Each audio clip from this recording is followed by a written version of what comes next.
Your source for all things Texas Tech. This is the Ask Level podcast from Double T 97.3. Hey, what's going on? Welcome into another episode of the Ask Level podcast. This podcast, as usual, brought to you by our friends at Cantex Roofing and Construction. I'm Mike Hebert, owner of Cantex Roofing and Construction. Every day is game day, and we'll get it right when it comes to your roofing, construction, windows, and mirrors. Call Cantex Roofing and Construction today. Together, we are one serving you. Alongside Chris Level, who is a rambling man right now, I'm Chois Woodman. Level's traveling all over the country, and for good reason, because Texas Tech basketball is continuing to play basketball. And he'll be in San Francisco this week, hopefully for an extended stay. What's up, Level? Yeah, well, this is the either way, this will be the last out-of-state trip that we'll make this week. Because True. if there's another trip after this week, then look out. We would be headed to San Antonio. But yeah, I mean, they're fortunate enough to still be playing.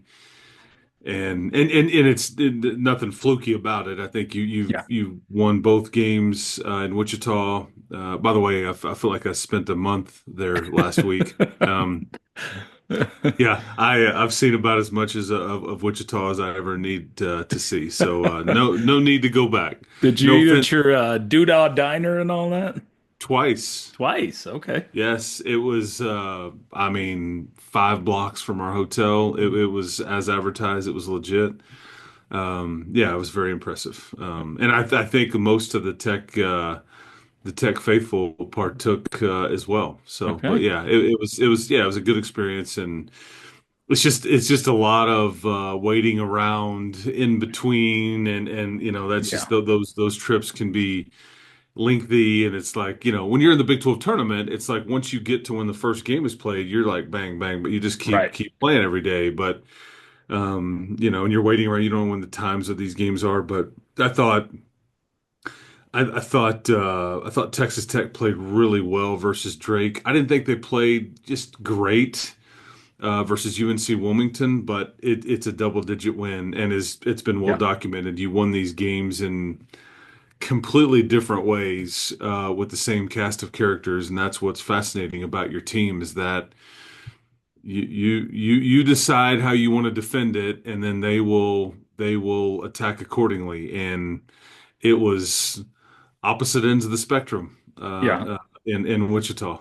You and I have talked about this multiple times. I think we talked about it last week, but one thing that gives you confidence in winning in the tournament is the chameleon factor to this team, where you can adapt to the type of game and level. I think we've seen it plenty of times this year, but I don't think we've seen it as drastic as we saw in 2 games in Wichita, where you obviously shoot 46 threes in one of those games, and then you say, hey, we're going to play the big man game for the second one.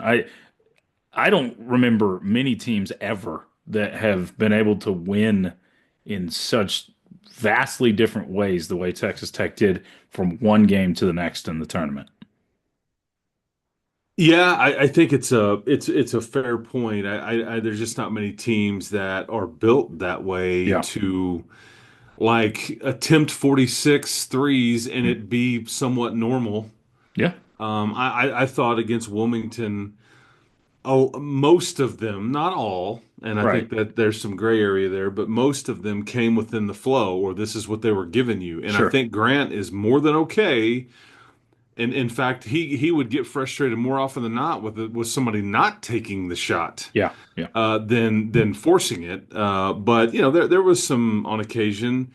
I thought Dariana Williams in the first round. I thought there was early shot clock attempts that you can get that shot anytime you want it, and I didn't necessarily agree with some of those, but most of them were in the flow, and you just didn't hit as many as you normally would. But again, you made 13 of them, and that was enough. And if you have a semi-normal night, you probably win that game by 20 plus. Yeah. Because you had You had Darion Williams, I believe he was 5 of 15. Christian Anderson was 2 of 9. Elijah Hawkins was, I think, 2 of 13 Yeah. or 3 of 14, something somewhere around in there. And those guys are just not. And then we saw the next night, Christian Anderson did go 2 of 9 again, but everybody else was a bit different. But you were what, 2 of 14 the next night? It's just funny because like there's a lot of criticism nationally, or even with some Tech fans, just had an issue with you settling or willing. But this is the game you've been playing all year. Yeah, This is how you beat Kansas. Like true. this is if this is what they're gonna give me, I'm trusting my guys, and this is and but because a lot of teams are built the way that this is the only way they can win. But as you're showing, this is just one of the many paths to victory that you can take, and we saw a different path on Saturday. Yeah, we saw a whole lot of response to the Thursday night game of why are you not feeding it to Top and why are you not letting your Big 12 player of the Well, year go to work? And they did, and every single time he's touching the ball, it's a double team and you kick out. And this year, you've had plenty of games that have been like that. If teams choose to double team, you kick out and kill them with a three. You just didn't hit the threes this game. you will always see them throw it to JT or Darion in a post up situation in the first couple of three possessions of every game, more Yeah, often than not.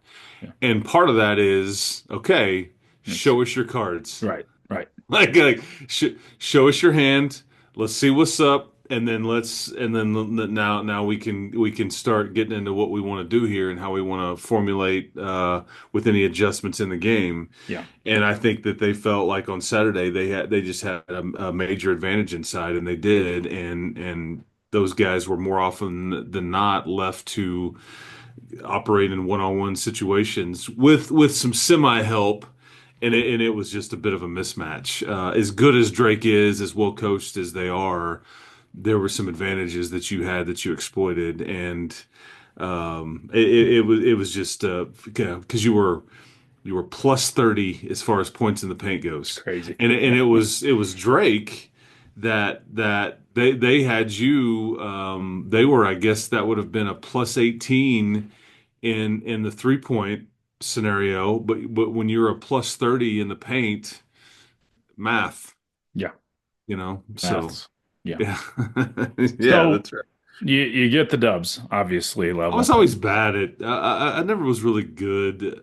My favorite math was like dealing with sports. Yeah, same And here. like and statistics and the numbers Right. and all these kind. I can remember these numbers, but like you try to tell me that letters equal a number, like A Not a plus big B quadratic equals. equations guy, huh? Yeah, no, man. I'm like, I Yeah. don't really get it, but like, who's averaging what? Okay, what? How many points again? Right. Yeah. So, Yeah, anyways, I'm totally with you. I'm totally yeah. with you. So, yeah, maths, you win that game by 13 points, which is I can do that math. And obviously, Drake was a popular pick. You watched the Vegas line in that game. It shrunk a lot, and I think it's just because of how the two games that they played before were. Tech opened as a 9.5 point favorite. I think the game closed around six, and you took care of business, and you're on to a Sweet 16, which is kind of a weird feeling level because you were expected to get to a Sweet 16 by seed line, but this is still rare air. It's still Oh yeah. territory that is elite territory for Texas Tech basketball. Yeah, and this is the fourth one in 7 years with three different coaches. And so what it It's tells amazing. you is that your program, Yeah. this is a legit program with staying power. It's not just about one guy and whatnot. You can win and win big here, but it also allows us to talk about this particular team in a different way now, forever going forward. Because I think if you fall short of the Sweet 16, it was a more of a what could have been, and man, they had a great regular season, but and now you're in a situation where you've made the Sweet 16, you've made it to the Yeah. second weekend of the tournament, and that is different, right? Yeah, it is. And if you were to win another game or another two, then it just speaks to and I think that Grant has just done a phenomenal job with what he took over here and where he's gotten it Sure. in very quick time frame. It's because I mean it was a I mean it's a bit of a mess when he took over in some Yeah. ways. Yeah. You needed to heal, and you were bounced in Kansas City before he had taken over, Hmm. and it was a bad Big 12 year. It was just bad, and then there was a lot of drama, and all the pieces were going elsewhere. And in pretty quick fashion, they have turned this thing, and you feel like now you've got your program back, and there's some pillars of culture and like oh you've got some guys that you can that are going to stay with you and Christian and Federico and maybe an Overton and some people like that and anyway it's been impressive and you've been doing this you've accomplished so much this season without a key piece here or there almost all the way through it feels like Yeah.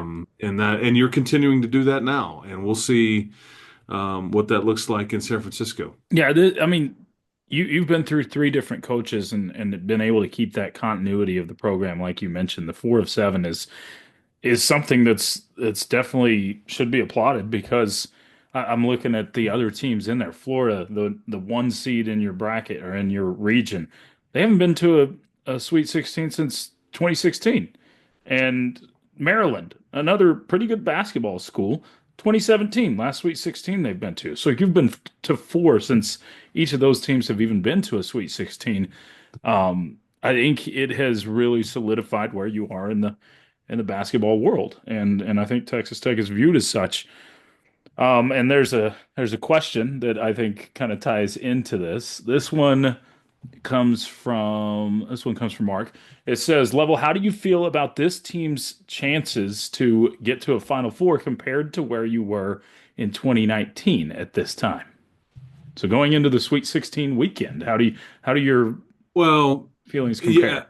I mean, these are all now extremely difficult, Yeah. and I think I would just be honest with you. I don't know if you were about to play Michigan, and then I guess it was either Florida State or Gonzaga. Yeah. Um, That's Gonzaga, excuse me. Yeah. easy, Kelvin. Yeah, and I know in that next one. And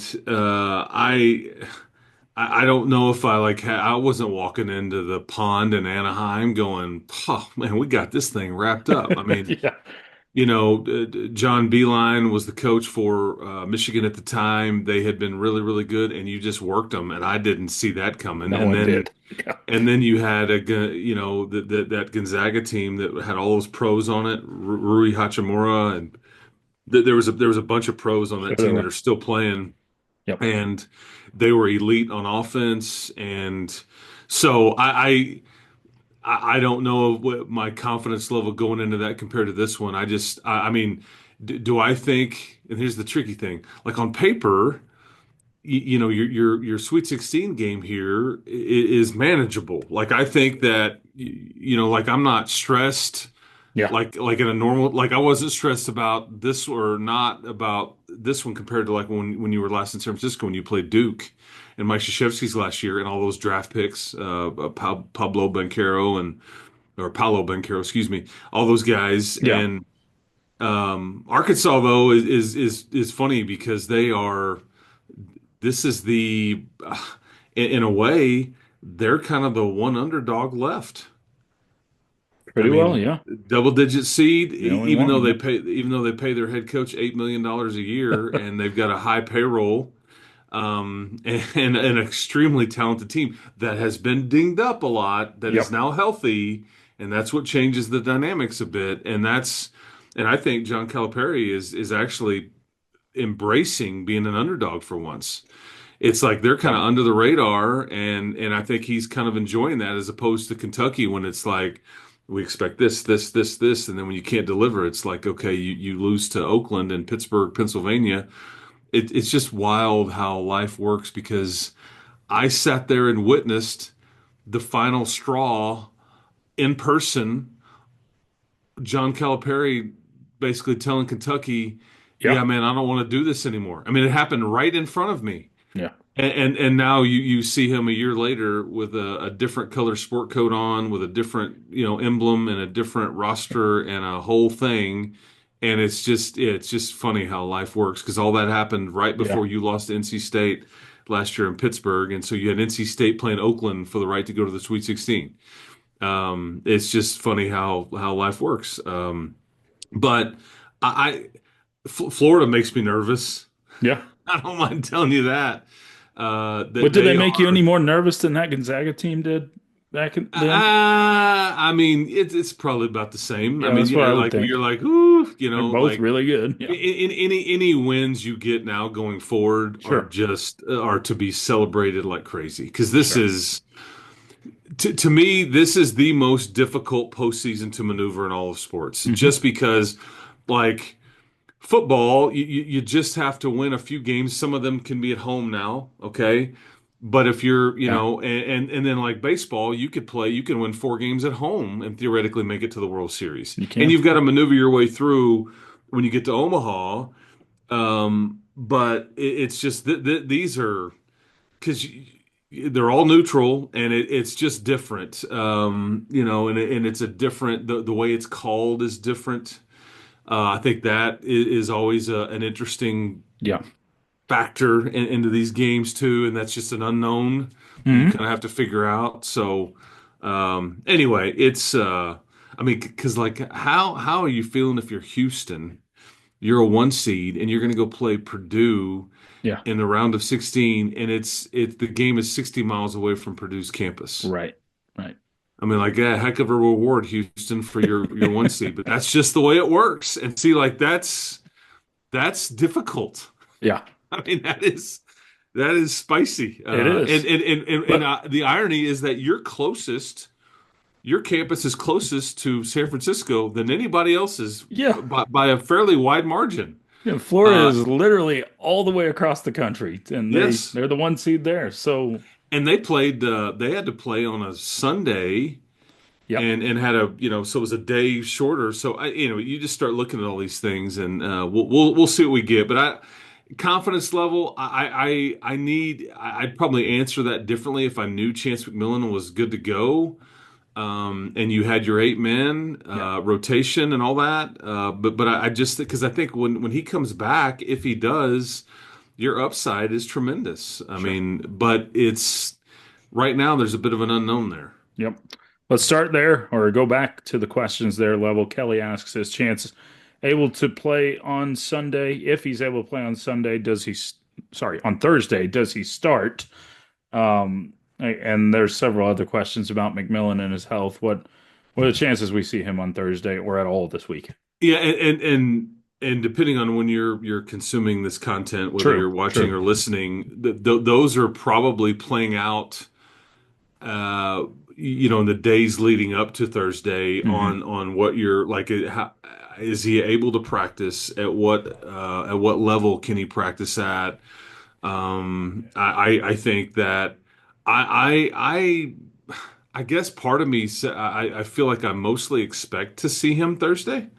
Hmm. I think the question is, and he told this. These are his words. He told I believe it was either somebody with CBS or ESPN in the locker room after Thursday's game versus Wilmington. They have open locker room access as part of the NCAA stuff, Right. and he actually, told the reporter it's an ab injury. It's a pain tolerance. It's a restrictive movement type issue for me. And so I just, but I think there's just like this sense of, and if we could just get to next weekend, this was last weekend. If you could just get to next weekend, and now we're going to get a chance to see what that looks like. So I guess my thought is until I see or hear differently, I do expect to see him. Mm. I'm not guaranteeing it, but the question really becomes is at what level do we get? Is it starter? Is it I can play 30 minutes? just use me in spurts. Let's just give it a shot, see how it goes. I mean, there's all these layers to this deal. But even if he suits up and goes through warm-ups and he plays 5 minutes, I just think it would be a bit of a lift to everybody involved. And I don't want to see him have to go out if you can't win this whole thing. I just want to be able to see you go out with your guys. And I just feel like it's like that Final Four year with Tariq and the ankle. You just think of so many different injuries that have dictated your scenario that I want you to have your people available to you. And if Yeah. it's not good enough, then it's not good enough. But I'm hopeful.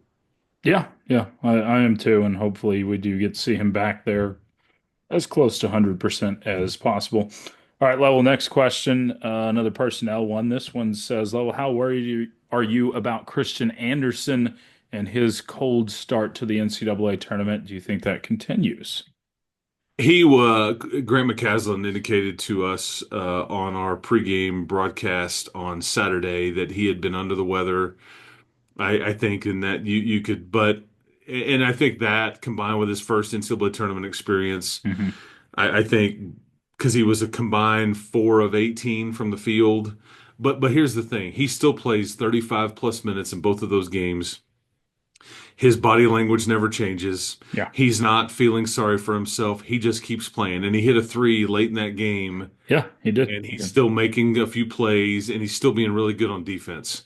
I just am not worried about him. He's the last guy that I'm going to be freaking out about or worried about because it won't last. If you keep giving him opportunities, he's going to figure it out, and he'll feel better this next week, and he'll have this experience under his belt, and he'll be able to have gotten back in the gym and worked on a few things because most of his shots were short, and I don't know at what level he was feeling poorly at, but it just sucks when you get thrown into a competition and there's all these it's sensation overload and Hmm. you just don't feel good.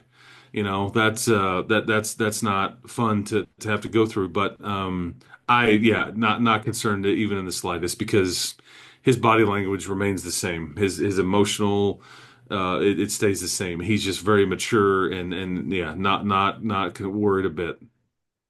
You mentioned a little bit earlier, Level, that Arkansas is really the the last sort of major-ish underdog, double-digit seed here in the It's Sweet crazy. Sweet Yeah. 16.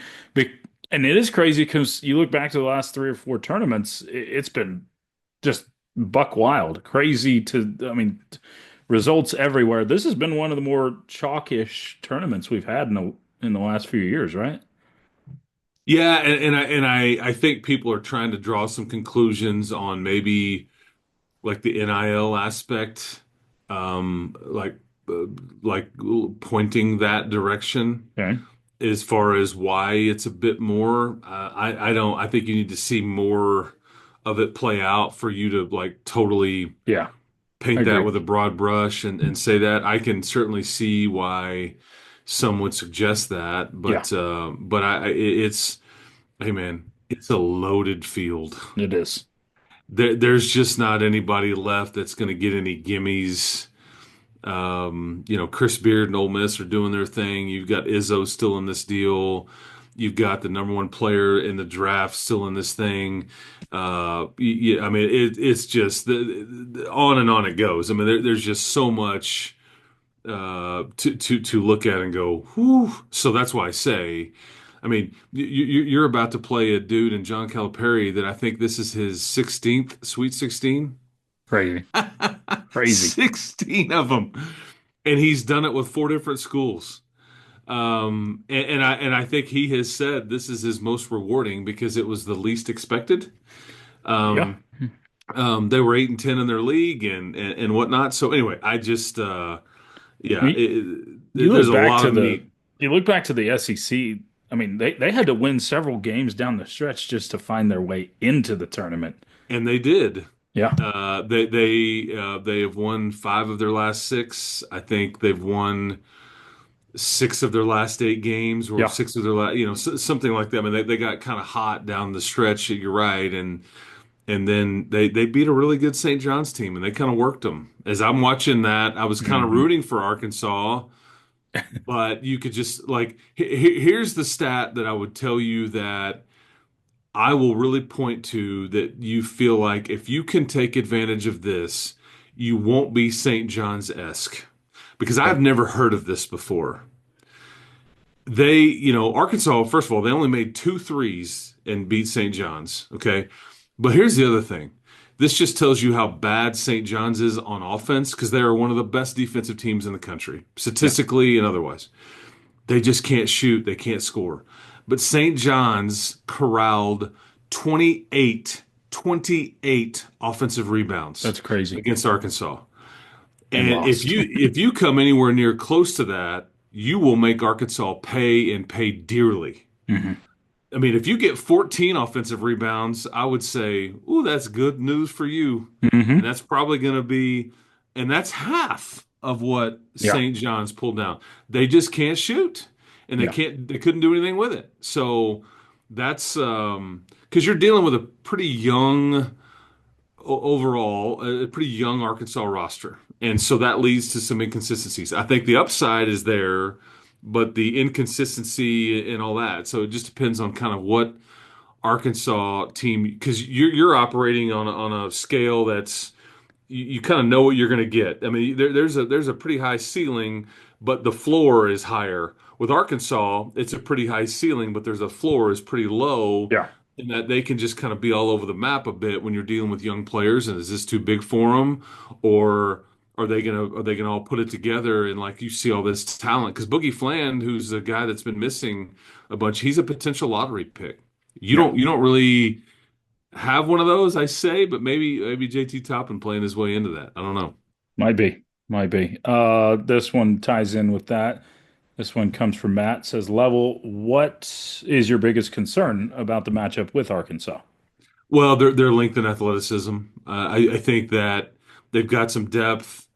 I think that they will like whereas Drake physically couldn't match up with you in certain ways, Arkansas can. Hmm. I think where Arkansas may is there'll be some guys that maybe bust an assignment or screw some stuff up. They'll turn it over, whereas Drake wasn't going to do that. Drake was so well coached. Yeah. I mean, after watching Ben McCollum's team just dismantle Missouri, and then what you were trying to do to them, watching them play offense is a lot of fun to watch. I mean, it's hard to coach that and hard to get kids to do that, but ball moves, people move, scoreboard moves, and it's hard to guard what they were doing. And you figured it out, and were able to cause some problems.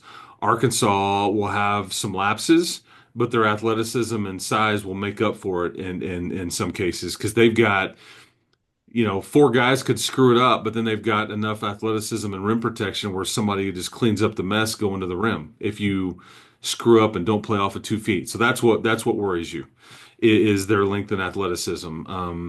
They've got some depth. I mean, they're going to play eight or nine guys, and so we'll see. But again, their their talent and their youth is good, but also can be it can work against them too, to where John Calipari's over there screaming and hollering and all that, going, "What are you doing?" Yeah.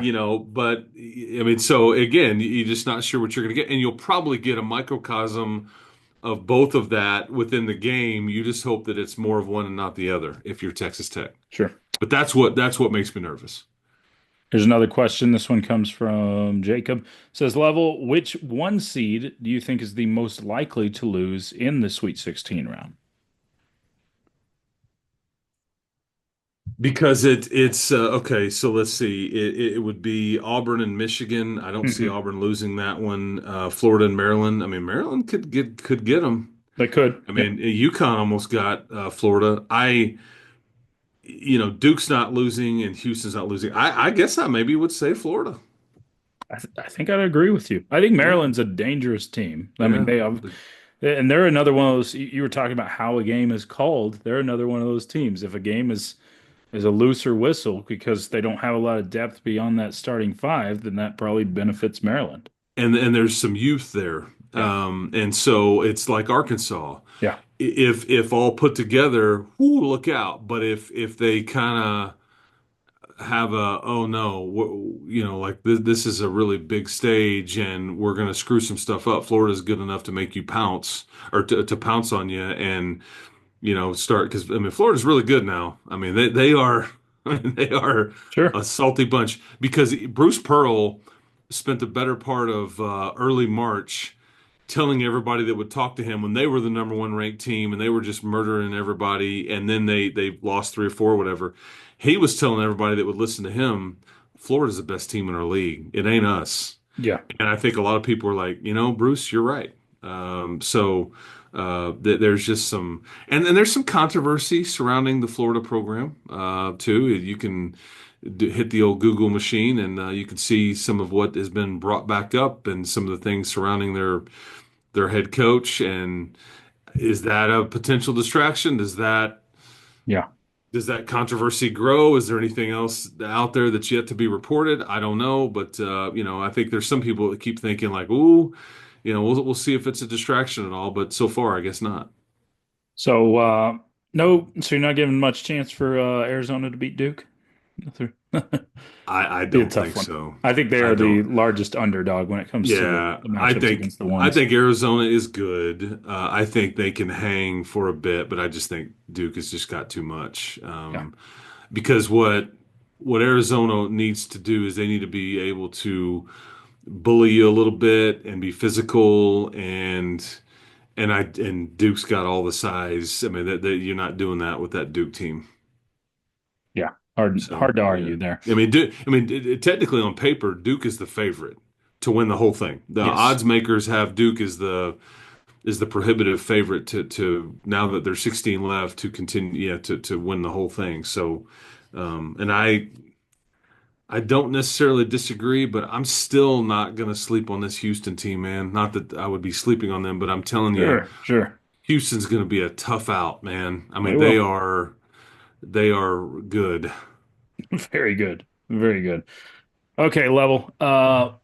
Before we wrap this up, any big plans out west in San Francisco? Gonna ride a No. trolley or Well, I just did this trip 4 years ago, and yeah, you you do the did. Fisherman's Wharf, and and I've been to San Francisco before with my family, and it's a great city. The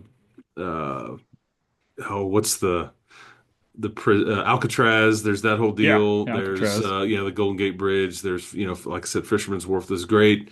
It's beautiful, and it's actually much colder there than you would think because it's all right on the water, and that breeze comes off that water, and that moisture's in the air. Yeah. It'll get you. But it's yeah, I wouldn't want to live there. I don't think I probably couldn't afford to live there. But no, I just Yeah. yeah, and you get the late game Thursday night, and so I'll be looking forward to getting over to the Chase Center fairly mid afternoon that day because I think if I'm right, if I have my times right, I think that the Florida Maryland game would start at 4:30 local. Hmm. I think if I'm doing the math right I think there. you're correct. Yeah. Yeah, or yeah, I think that's right. So the time zone, they Sure. release it Eastern.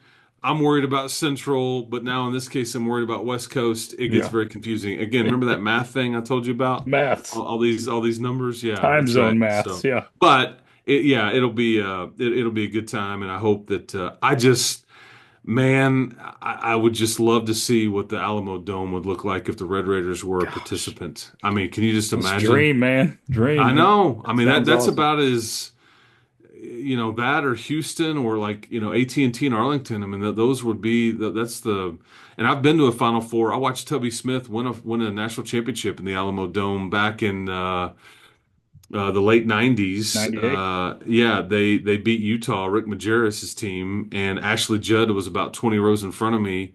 And that San Antonio is just tailor made for a Final Four. It's just perfect setting because I've been one in it, obviously in Minneapolis. Actually, twice I've been in Minneapolis because I went the year when Duke beat the Fab Five back in '92, I guess it was. Yeah. And then been to one in Atlanta whenever, ironically enough, Florida beat Ohio State and Greg Oden and Mike Conley and those guys.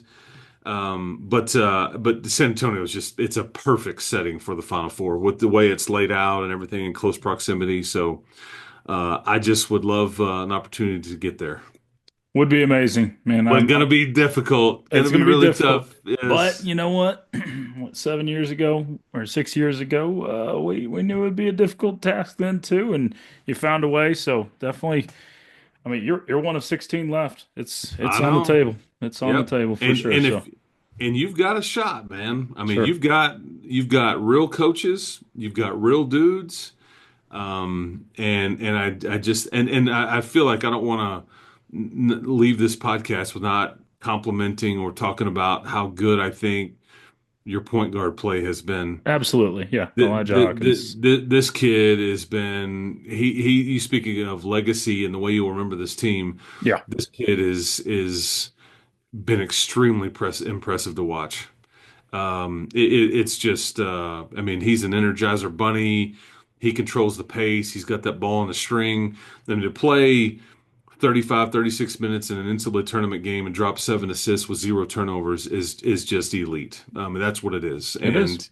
And as good as D5 and JT were and all that, they would tell you, hey man, the guy throwing us the ball deserves some of that credit too. Absolutely. And yeah, so he's been fun to watch. And if you continue to win, I think he's going to be the biggest reason why, even though he's the smallest guy on the floor. Yep. He is definitely the catalyst for this offense, and we've seen it all year long. Level, have fun out west. Bring us home 2 dubs, and we'll see you in San Antonio. Hey, sounds good, man. And yeah, if the next time we do this, if that's what we're talking about, yeah, look out, man. You might have to put a seatbelt on me, man. I might, yeah, I'll be quite excited. That would Yeah, be fun stuff right there. absolutely. So anyway, hey man, thank you to the folks at Cantex Roofing. For those that don't know, Woodman just came from the dentist, and he's fighting through it, and Yeah. you would have never have known. So here I am telling your business choice, but I appreciate you All toughing good. it out and dealing with me. We're dealing with the squeeze on the travel schedule, so Sir. I appreciate it, brother. And hey, no cavities, right? That's what we were correcting. Oh, I know. I know. I know. Change. First one Yeah. in a long time, but Okay, yeah, okay. All yeah. right. Well, there you go. Well, make sure you're flossing and brushing That's right. regularly and all that stuff. Yeah. So there you Yeah, there you go. go. Okay. All right. Well, we'll be talking and appreciate the time today, man. Yes, sir. That is Yes, Chris sir. Level. I'm Choice Woodman. You've been tuned into the Ask Level podcast, brought to you by Double T 97.3. You've been listening to the Ask Level podcast, powered by Double T 97.3.